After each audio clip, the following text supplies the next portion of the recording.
Hello po sa inyo lahat. Alam ko marami nang nagtatanong tungkol dun sa 3 days of darkness.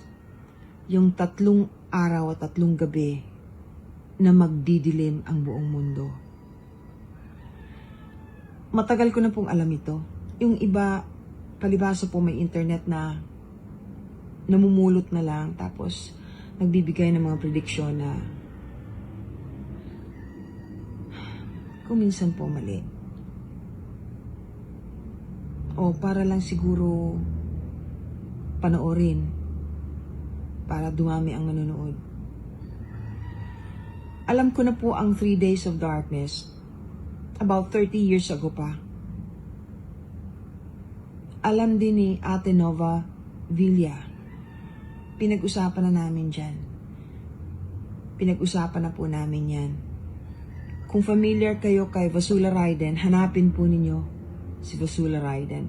Matagal na po yan. Hindi ako makatulog. Hirap na hirap ako matulog itong mga nakaraang araw. Palagay ko hindi lang ako. Kasi nga po, yung Schumann's Resonance, may kinalaman din po ito sa 3 days of darkness. Kasi parang nagpiprepara. Schumann's Resonance po ay ang tibok ng puso ng mundo.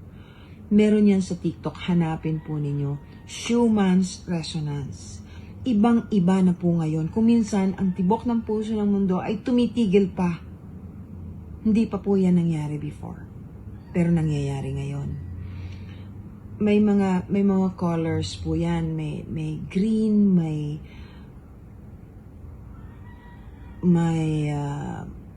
a little bit of yellow, may red, of course, badyong red, pero yung white masyado ng erratic, nasa taas po yun, ang lalaki ng movement. Affected po ang mga taong sensitibo. Pero kahit hindi po sensitibo talaga, nararamdaman na. Ang dami ng pagkasasamang nangyayari sa mundo. Hindi nyo ba napapansin? Hindi lang dito. Hindi lang sa atin. Kaya maghanda-handa po tayo. Pero yun pong prediction ng mangyayaring 3 days of darkness, si Ama lang po talaga nakakaalam. Si Ama lang. Kahit po si Jesus, hindi niya alam. Sinabi niya, si Ama lang ang nakakaalam.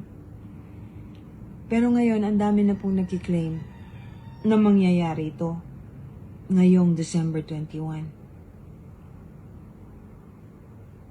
Magkakaroon ng napakalalang solar storm. Kung sa bagay, nangyayari na yung solar storm ngayon,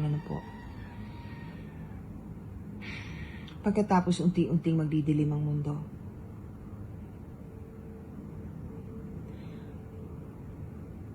Paghandaan po natin kung sakasakaling mangyayari. Ngayon pa lang, kung maaari na kayong lumapit sa Panginoon, humingi ng tawad, gumawa ng paraan para maging matuwid, para maligtas, gawin na po ninyo.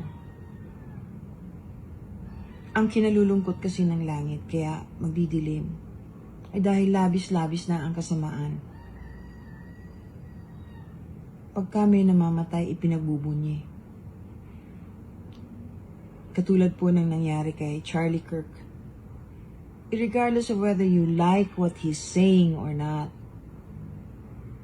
ibig ko pong sabihin, hindi dapat ipagbunyi ang pagkamatay ng isang tao kahit hindi ninyo gusto ang kanyang sinasabi, kahit hindi ninyo siya kapartido.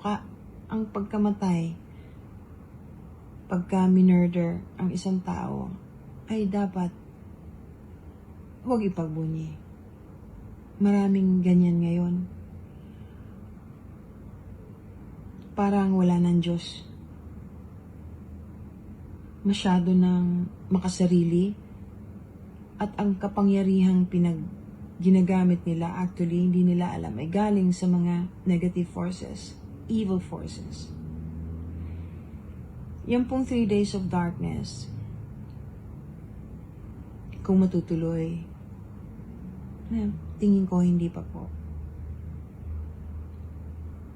Pero dapat nakahanda pa rin. Dapat po meron kayong kandilang sagrado. Kasi lahat po ng kuryente, lahat ng, kahit solar, hindi aandar. Maghanda po kayo ng maraming tubig, posporo, magpa-bless kayo ng kandila.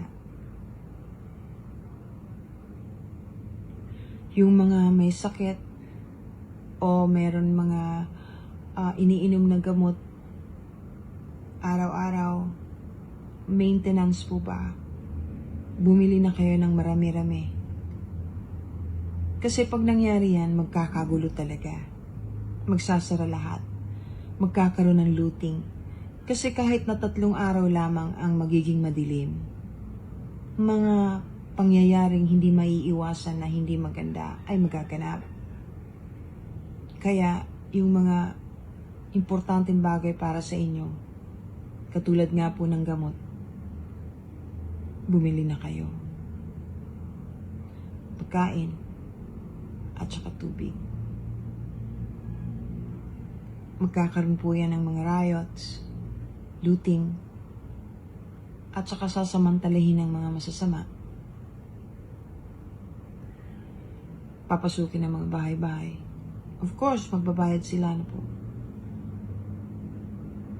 Pero hindi po biro pag nangyari ito. After 8 months, kung sakaling mangyari, kunyari, matuloy yung sa December 21, hindi po yun ang katapusan. After 8 months, meron uli. Mauulit uli. At mas malala. Ito ay gawa na ng tao na hindi na naniniwalang may Diyos. Ito ay gawa ng mga taong wala ng empathy. Paano hindi magagalit ang langit? Sumobra na ang pagkaganid natin. Wala ng satisfaction.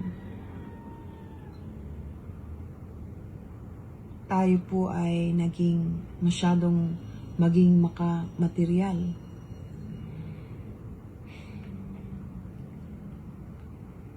Hindi po drugs lang ang nakaka-addict. Sex nakaka-addict.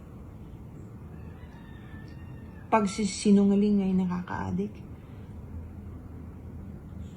Pagnanakaw ng pera ay nakaka-addict. Hindi makontento. Kailangan pagkarami-raming pera, hindi nyo naman madadala. Yung mga hindi naniniwala na may kaluluwa ang tao, yung mga hindi naniniwala na may impyerno at may demonyo, paano kung totoo? Paano kayo? Di bali sana kung parang kulungan lang yan na matatapos ang sentensya. Eh yung mga ganyan, eternity. Magdudusa kayo. Magnilay-nilay po tayo. Umayos tayo. Kasi kung sakaling totoo, magkatotoo ang 3 days of darkness. Nakakatakot po yun. Kailangan sarahan nyo ang lahat ng inyong mga bintana, mga pintuan. Tatakpan nyo po dahil pagka nag-umpisa ito, kailangan nasa loob lahat ng tao sa bahay. Yung kandila dapat yung sagrado. Pagka may naiwan sa labas at nag-umpisa na ang dilim, kailangan huwag ninyong bubuksan. Kahit magmakaawa. Unless gusto niyo mamatay kayong lahat. Yung iba po gagayahin, yung mga demonyo gagayahin ng boses ng inyong mahal sa buhay. Huwag niyo pong bubuksan. Kung meron po kayong tanong, sisikapin kong sagutin. Ingat tayo, magdasal po palagi. God bless everyone.